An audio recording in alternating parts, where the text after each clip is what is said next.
জুন্নুন মিসরি রহমাতুল্লাহ কি আল্লাহ, আল্লাহর বহুত বড় একজন ওলি। নদীর কিনারে তিনি দাঁড়ায় আছেন।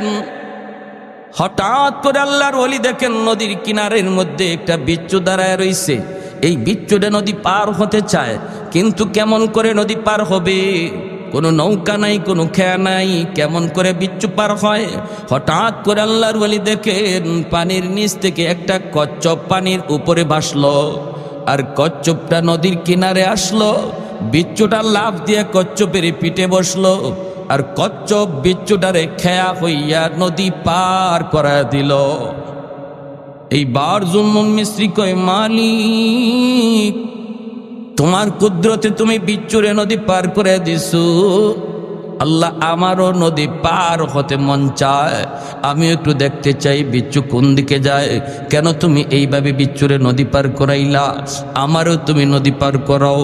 আল্লাহ পাক রব্বুল আলামিন তার অলির অন্তরে ইলহাম করলেন, হাতের জায়নামাজ পানিতে বিছায়া দাও।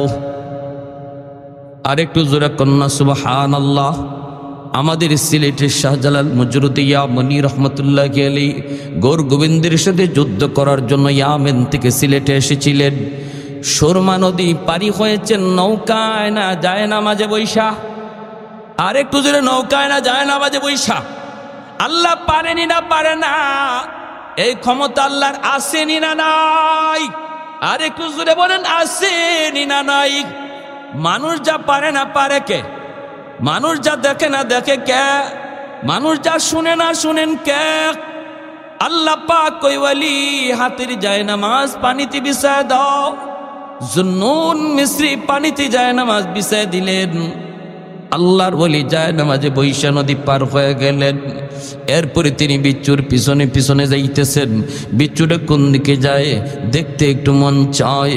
যাইতেছেন যাইতেছেন, হঠাৎ করে তিনি তাকায় দেখেন হাওরের মাঝখানে একটা গাছ, গাছের দিকে এই বিচ্ছুটা রওনা দিছে। তিনিও তো পিছনে পিছনে দ্রুত বেগে বিচ্ছুটা দৌড়াইতেছে, তিনিও পিছনে পিছনে। হঠাৎ করে নজর পড়লো গাছের নিচে একটা যুবক মনের আনন্দে ঘুমাইতেছে। এ যুবক, তোমাকে বলতেছি যুবক, এ যুবক দিলটা নরম করে কথাগুলি শোনো। তোমার মতো কত যুবক যৌবনে কবরে চলে গেছে, একটু চিন্তা করে দেখো। ডান দিকে তাকাইলে দেখবা তোমার খেলার সাথী কবরে শুয়ে রইছে, বাম দিকে তাকাইলে দেখবা তোমার লেখাপড়ার সাথী কবরে শুয়ে রইছে। তুমি মনে করতেছো আমি নামাজ ধরব, আল্লাহকে মানব, আল্লাহর বিধান মতো চলবো আর একটু সময় পরে। কিন্তু বহু যুবকের আর এই সময় হায়াতে মিলে না। আসেনি না নাই? জোরে কর। ঘুমাইছে তো জীবনের শেষ ঘুম, বাপ মার কাছ থেকে বিদায় নিয়েছে তো জীবনের শেষ বিদায় হয়ে গেছে, আর বাপ মার কাছে ফিরে নাই। কত বাবা সন্তানের কাছ থেকে বিদায় নিয়ে বের হয়েছে, আর সন্তানের কাছে ফিরে আসে নাই। এর যুবক, এই যুবক মনের আনন্দে গাছের নিচে ঘুমাইতেছে, আর যুবকের মাথার পাশে একটা বিষাক্ত সাপ ফনা ধরে আছে, যে কোনো মুহূর্তে যুবককে দংশন করবে। ওই অবস্থায় বিচ্ছুটা যাইয়া দেরি করলো না, লাফ দিয়া বিচ্ছুটা সাপের মাথায় বসলো। বৈশা এমন ভাবে সাপরে কামড় দিল, মুহূর্তের ভিতরে সাপটা বিচ্ছুর কামড়ে মারা গেল। এইবার আল্লাহর ওলি জুন্নুন মিসরি যুবককে ঘুম থেকে ডাকাইলেন, রে যুবক,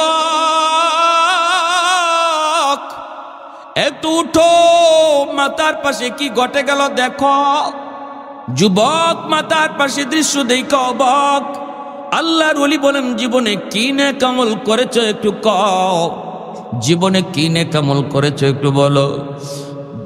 যে নেক আমলের কারণে আল্লাহ তোমার নাম যৌবনেই অলির খাতায় আল্লাহ উঠায় দিছে।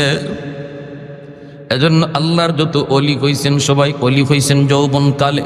যৌবন কালটা হলো আল্লাহর অলি হওয়ার বয়স। এই পৃথিবীতে যত আল্লাহর অলি অতিবাহিত হয়েছেন সবাই অলির খাতায় নাম লেখাইছেন বুড়া বয়সে না, বরং যৌবন কালে। আল্লাহু আকবার। যৌবনকালে ওলির খাতায় নাম লেখাইছেন, কারণ যৌবনে ইবাদত আল্লাহর কাছে বেশি প্রিয়। লা ওয়ারআ কাল কাফি, লা ওয়ারআ কাল কাফি। আল্লাহর নবী রহমতের নবী বলেন, যেই বয়সে গুনাহ করার শক্তি ছিল এরপরও করে না, যেই বয়সে চুরি করার ক্ষমতা ছিল এরপরও করে না, আল্লাহর ভয়ে ওই মানুষটা তোমাদের মধ্যে আল্লাহর ওলি হইয়া যা। এ যুবক, এমন কি নেক আমল করেছো একটু বলো। যুবক তখন বলতেছে, আল্লাহর ওলি গো, আমার তো এত কিছু নেক আমল মনে পড়ে না, তবে যদ্দূর মনে পড়ে আমি একজন রাখাল, মানুষের গরু রাখালি করি, উট রাখালি করি, বেড়াদম্বা রাখালি করি।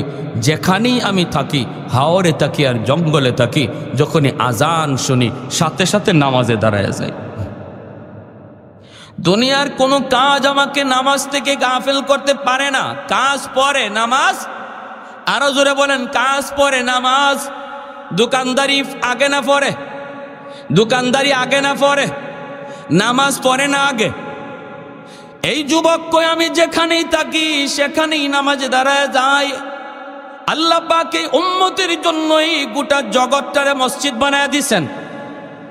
আগের কোন উম্মত হাওরে নামাজ পড়লে নামাজ হতো না, আগের কোন উম্মতের জন্য জঙ্গলে নামাজ পড়লে নামাজ হতো না, নির্দিষ্ট জায়গায় আইসেই নামাজ আদায় করতে হতো।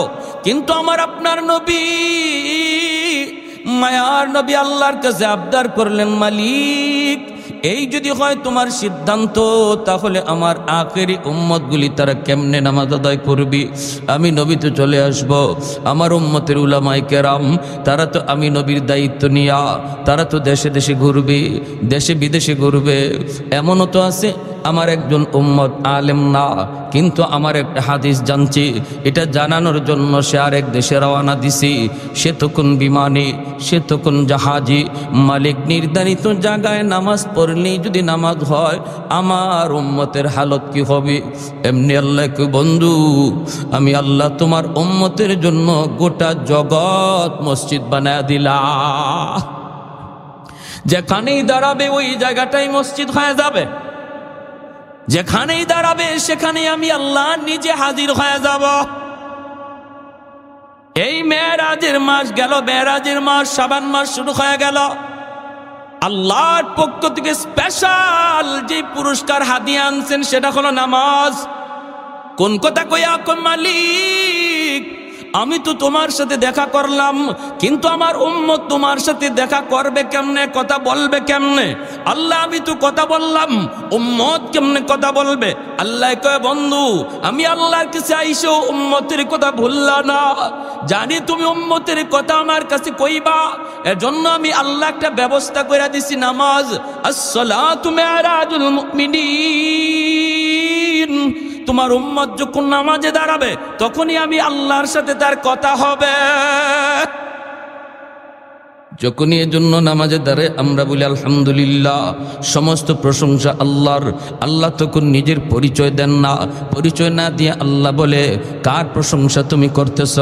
কয় লিল্লাহ। আল্লাহ তখন নামাজের প্রশ্ন করে, মানিল্লাহ, কে তোমার আল্লাহ? কয় রব্বুল আলামিন।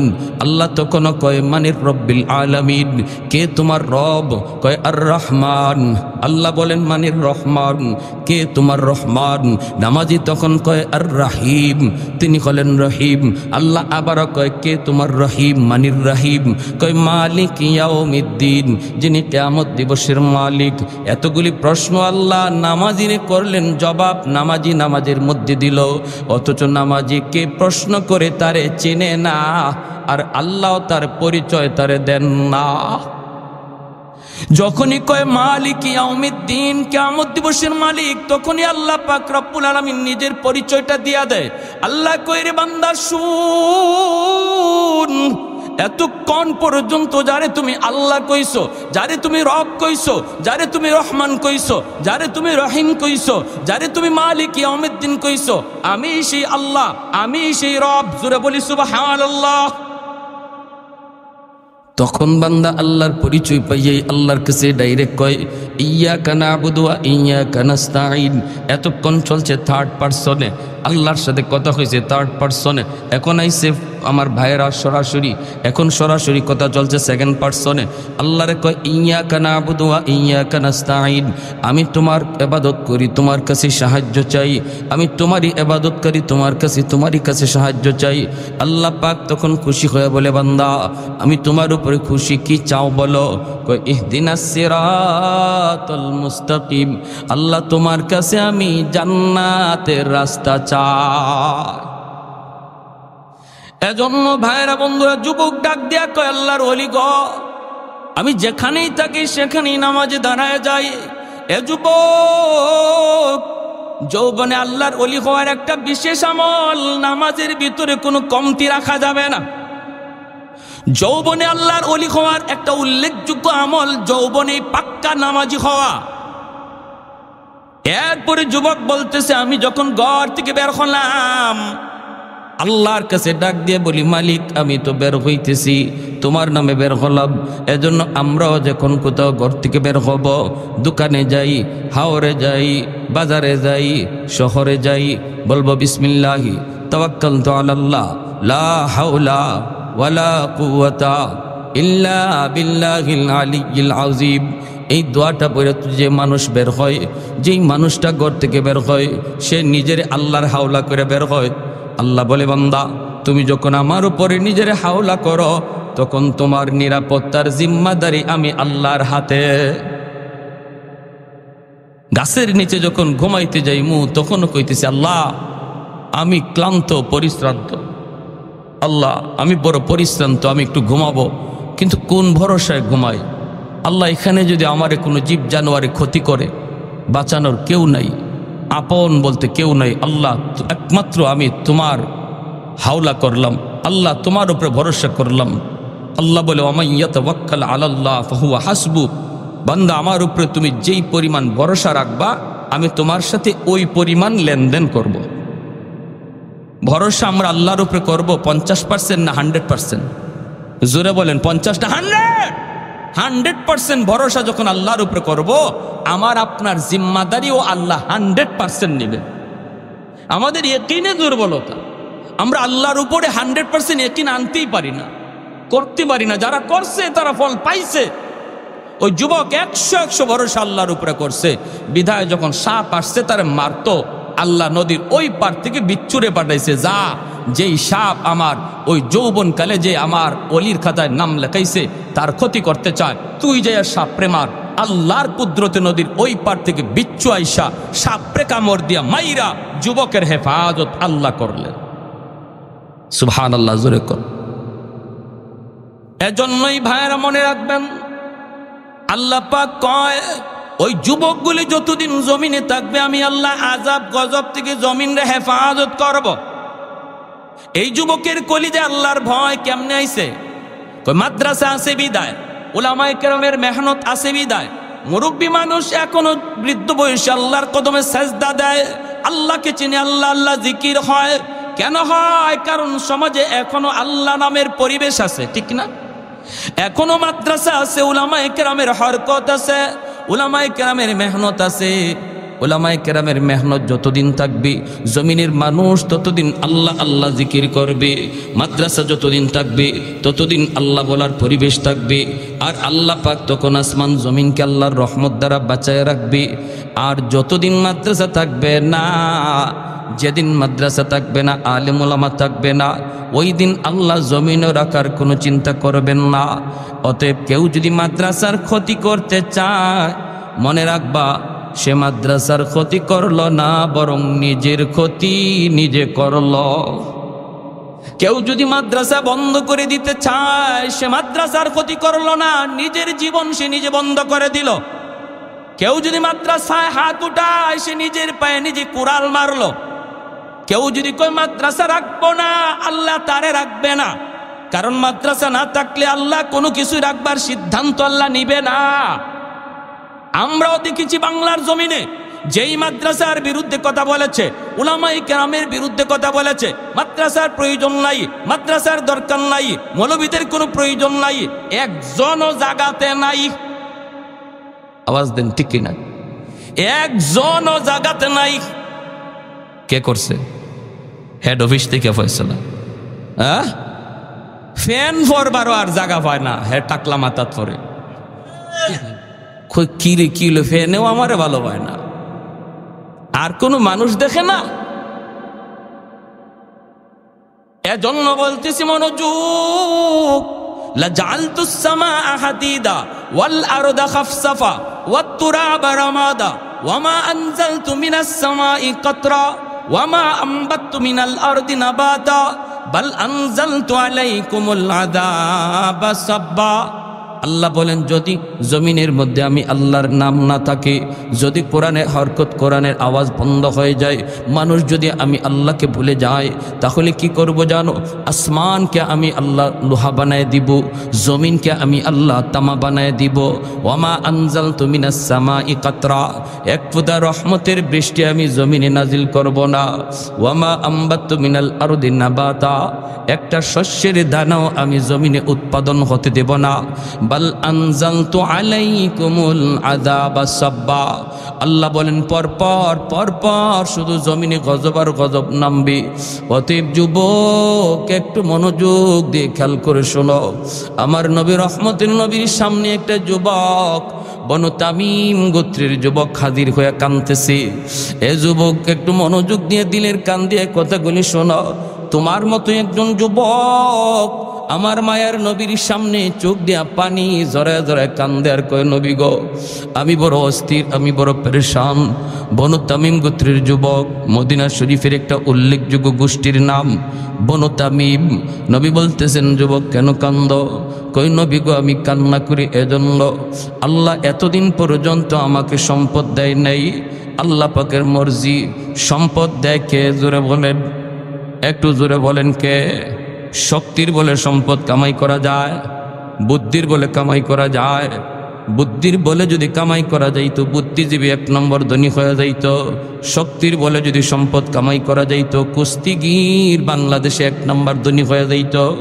যুবক বলে, গো আল্লাহর নবী, আল্লাহ আমাকে এমন সময় সম্পদ দিয়েছে যেই সময়টাতে আমার বাবা দুনিয়ায় নেই, আমার মা দুনিয়াতে নাই। আমি শিশুকালে দেখেছি গো নবী, আমার আম্মা কত কষ্ট করছেন, আমার আব্বা কত কষ্ট করে করে আমাকে লেখাপড়া করাইছেন, কিন্তু আমি সংসারে হাল ধরতে পারি নাই। 1 বেলা মা খাইছেন, 2 বেলা উপাস ছিলেন। ঈদের দিনে আমার আম্মা কোন রকম আমার আব্বাকে লইয়া একটা কাপড় কিনা দিছেন, কিন্তু আমি দেখেছি আমার বাবার গায়ে পুরাতন লঙ্গি, আমার মার পরনে ছিঁড়া কাপড়। এরপর আমার মার মুখে হাসি, বাবার মুখে হাসি।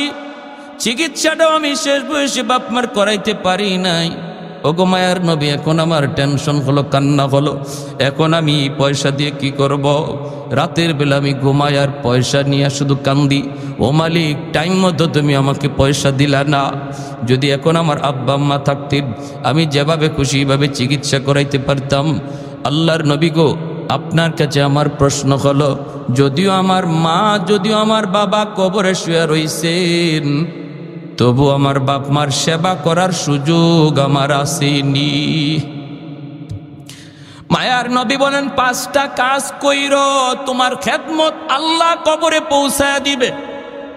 কয়টা কাজের কথা নবী বলছেন? কয়টা? একটু জোরে বলেন, কয়টা? কার কার শুনবার নিয়ত আছে 5টা কাজ? একটু হাত তুলে আল্লাহকে দেখান। আল্লাহু আকবার, জোরে বলি আল্লাহু আকবার।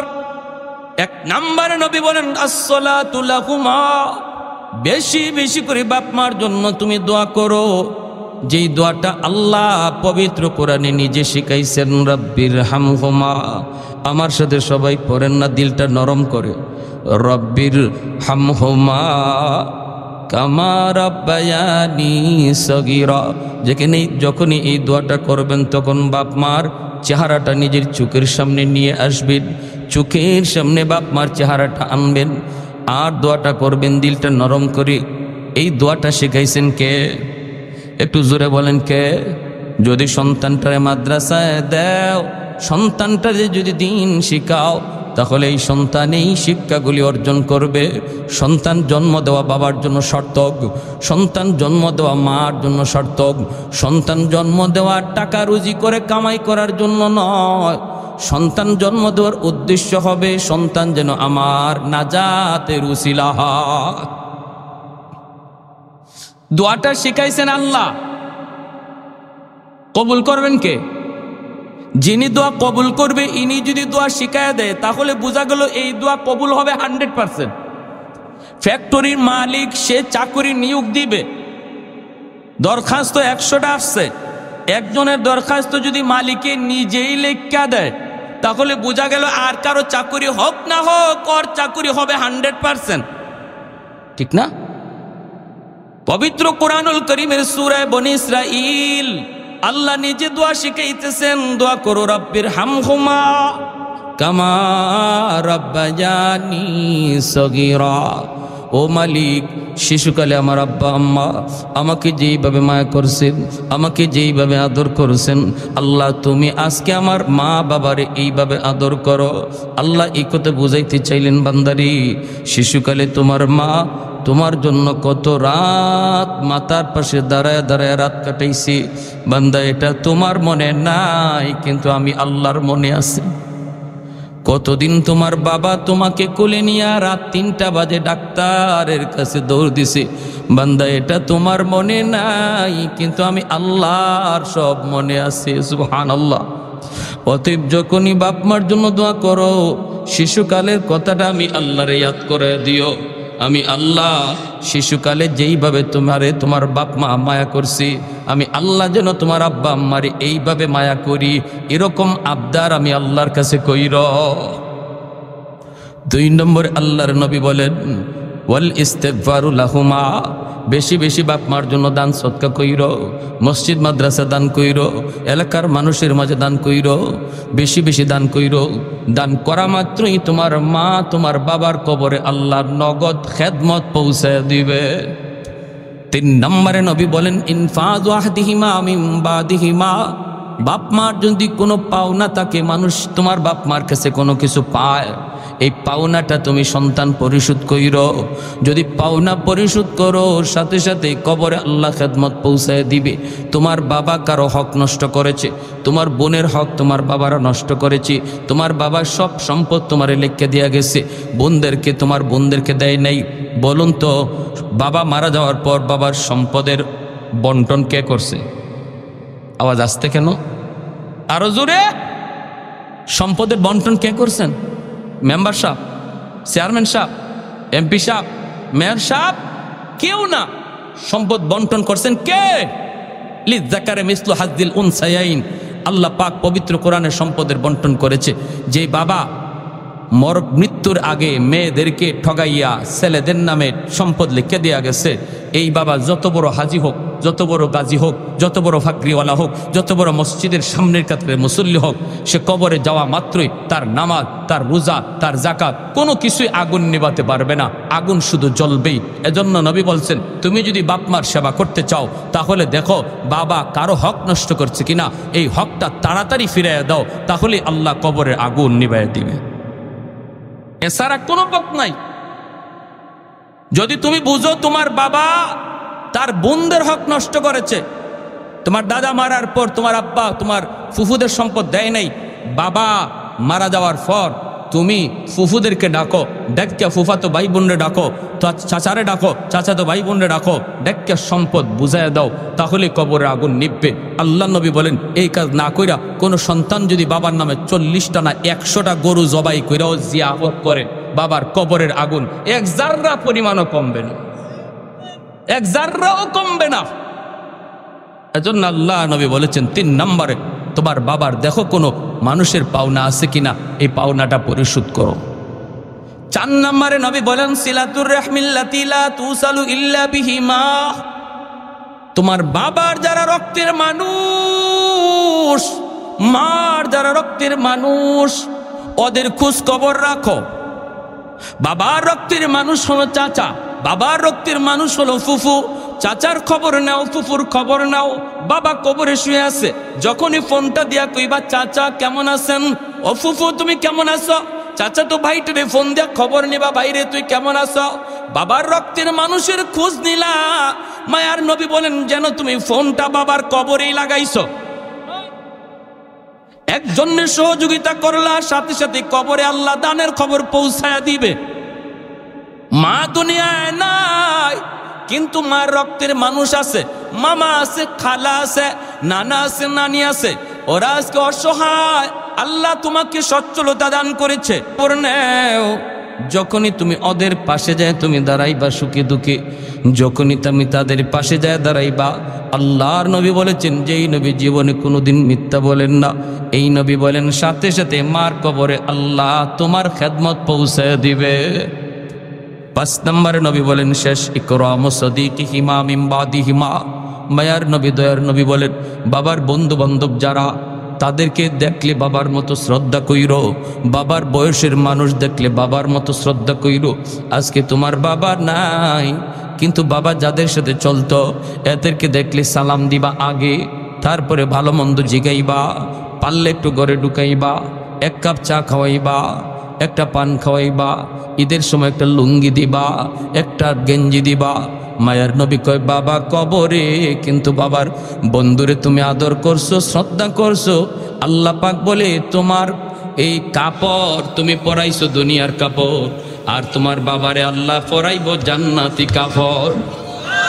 মা দুনিয়ায় নাই, কিন্তু মার বান্ধবী আছে। মা যাদের সাথে চলতো তাদেরকে দেখলে পরে মায়ের মতো শ্রদ্ধা কইর। চাচি কেমন আছেন, একটু ঘরে বইসা যান। আজ যদি আমার আম্মা দুনিয়া থাকতেন তাহলে মাকে না দেখে যাইতে পারতেন না। চাচি আসেন না একটু ঘরে, 1 কাপ চা খেয়ে যান। নবী বলে, যেন তুমি তোমার মারই তুমি সেবা করছো। সুবহানাল্লাহ, জোরে কর। এজন্য ভাইরি, আল্লাহর নবী বলছেন, বাপ মার জন্য দান সদকা করলে কবরে খেদমত পৌঁছায় দিবে কে? একটু জোরে বলেন না কে? আর একটু জোরে বলেন না কে? এতটুকু হাদিসের উপরে আমল করব কেডা?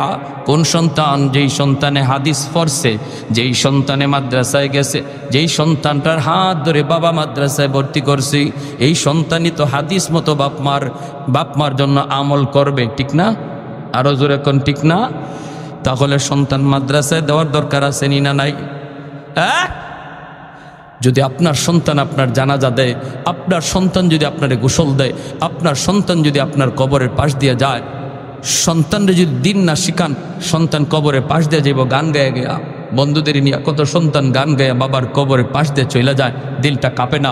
আর সন্তানটার যদি কোরআন শিখান, বাবার কবরটা দেখা মাত্রই চোখ দিয়ে পানি আসবে, ইয়াসিন পড়তে পড়তে কবরের সামনে হাজির হবে, আল্লাহ সাথে সাথে কবরের আযাব মাফ করে দেবে।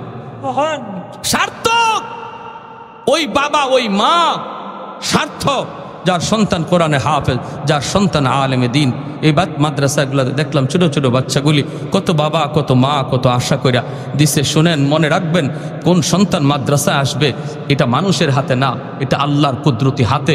যেই সিনাকে আল্লাহ চয়েস করেন, নিজে নির্বাচন করেন তার কোরআনকে আমানত রাখার জন্য, তারই মাদ্রাসায় আসার তৌফিক দেন।